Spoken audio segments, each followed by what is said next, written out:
The hospital room smelled faintly of disinfectant, but beneath that sharp scent was something softer, the quiet sadness that only lived in places where hope and heartbreak shared the same air. The pale morning light filtered through thin curtains, washing the white walls in a cold glow. Machines beeped steadily beside the small hospital bed where 8-year-old Lena lay, her frail fingers clutching a folded piece of paper. Her hands trembled slightly. The letter had been folded and unfolded so many times that the edges had begun to tear. Nurse Rania, a kind woman with tired but gentle eyes, stood beside her, adjusting the IV line with care.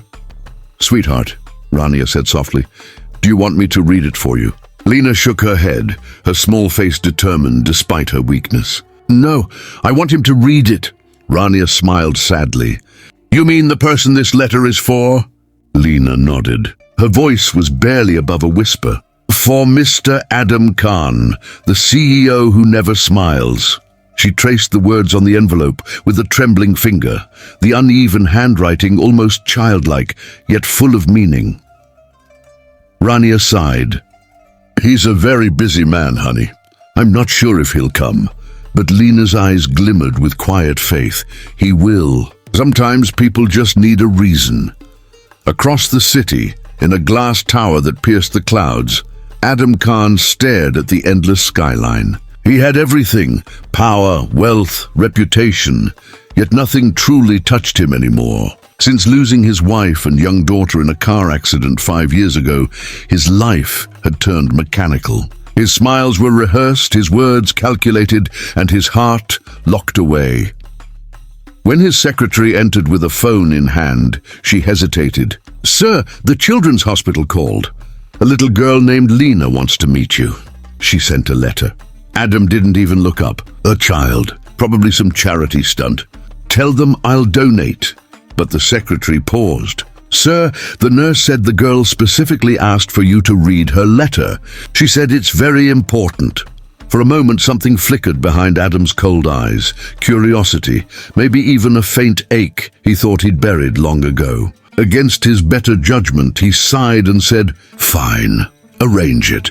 As his car drove toward the hospital later that evening, Adam stared at the small white envelope in his hand, the one with his name written in uneven handwriting. He didn't know why, but for the first time in years, he felt something stir in his chest, something that wasn't business or pain, but a fragile sense of humanity calling him back. The soft hum of machines and the faint laughter of children echoed through the hospital corridor as Adam Khan stepped into the children's ward.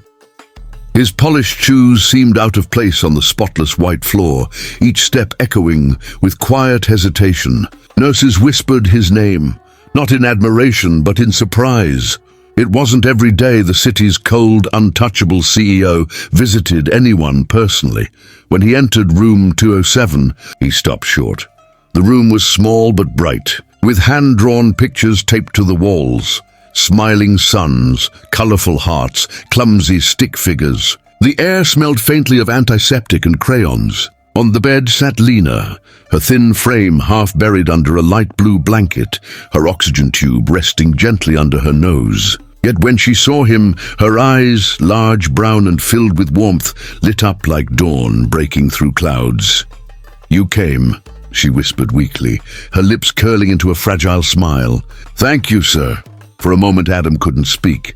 He had faced board meetings, hostile takeovers, and billion-dollar negotiations, yet standing before this fragile child made him feel strangely nervous. He pulled a chair closer and sat down stiffly. "You wanted to see me?" he asked, his tone softer than usual. Lena nodded and extended the letter she had been clutching. "Can you read this for me? It's very important." He hesitated, glancing at the trembling envelope, then took it carefully as if it were something sacred. Inside was a single sheet of paper, written in uneven, childish handwriting. "Dear Mr. CEO, I don't want toys or money. I just want you to smile again. My mom says when people smile, angels write it down." Adam blinked, his throat tightening. The words blurred slightly as he read them again and again. It was such a simple wish, yet it pierced straight through the stone walls he had built around himself. He looked at Lena, who was watching him closely. Why would you ask that?" he murmured. Lena smiled faintly, her small hand reaching toward his. "Because you look like someone who forgot how to smile," she whispered. "And I think maybe angels miss writing your name." For the first time in years, Adam couldn't find words. He simply sat there, the silence heavy yet strangely peaceful. Outside, a faint breeze rustled the hospital curtains, as if the world itself paused to witness the first crack forming in a frozen heart. The days that followed were unlike any Adam Khan had known in years. Every evening, after long hours in his office tower, filled with glass, screens and silence, he found himself driving to the children's hospital. It started with a sense of duty, but soon it became something else. He brought flowers the first evening, white lilies, elegant and distant, just like him. Lena had giggled softly and said, "They're pretty, but they smell sad." The next evening, he brought colorful daisies instead, and she grinned. "Better," she said, her tiny voice playful. "They smell like sunshine." Adam began to tell her stories, not business stories or numbers, but tales from his past. He told her about how he and his daughter used to bake chocolate cupcakes on Sunday mornings, how she'd always spill flour everywhere. Lena listened with her eyes wide and full of wonder. "Your daughter must have been lucky," she whispered once. He smiled faintly. "No," he said quietly, "I was." Each visit softened something inside him. The hospital staff noticed. The man once known as the city's coldest CEO now laughed, even if softly, in the children's ward. He helped the nurses fix a broken toy car. He even read bedtime stories to the kids when Lena was asleep. One night, while the city outside drowned in rain, Adam sat beside Lena's bed, watching the heart monitor's gentle rhythm. "Lena," he asked finally, "why me? Why send that letter to a stranger?" Lena's breathing was shallow but steady. Her lips curved into that same faint, brave smile. "Because you're not a stranger," she said softly. "My mom worked for your company before she got sick. She used to say you were kind back then, that you'd smile at everyone, even the janitor." Adam's eyes widened slightly. "Your mother worked for me?" She nodded. "She said after your family died, you stopped smiling. I wanted to give it back to you, because when people smile, angels write it down." The words hit him harder than any business deal, any loss, any speech he'd ever given. His throat tightened, and before he could stop himself, tears filled his eyes. For the first time in years, he didn't hide them. He reached for her hand, holding it gently, afraid she might fade if he squeezed too hard. "Thank you," he whispered brokenly. "You don't know what you've given me." Lena smiled weakly. "Yes, I do," she murmured, her eyes fluttering. "Hope." And in that small, sterile room, filled with the hum of machines and the scent of flowers, something long dead inside Adam Khan finally began to live again.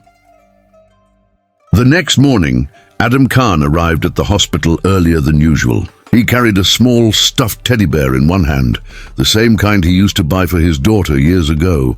The hallways were quiet, bathed in the pale light of dawn. His polished shoes clicked softly on the floor as he made his way to room 207. But as he stepped inside, the world stopped. The bed was neatly made, the machines were silent, and the drawings on the wall seemed suddenly still, as if the colors had faded overnight. Nurse Rania stood by the window, her eyes red. She went peacefully," she whispered, her voice trembling. Adam's fingers tightened around the teddy bear. "No," he breathed, shaking his head slightly. "She was getting better. She was smiling just yesterday." Rania took a small white envelope from the bedside table and handed it to him. "She wanted you to have this. She made me promise." He took it with shaking hands. The handwriting on the front was the same uneven scrawl he had come to recognize.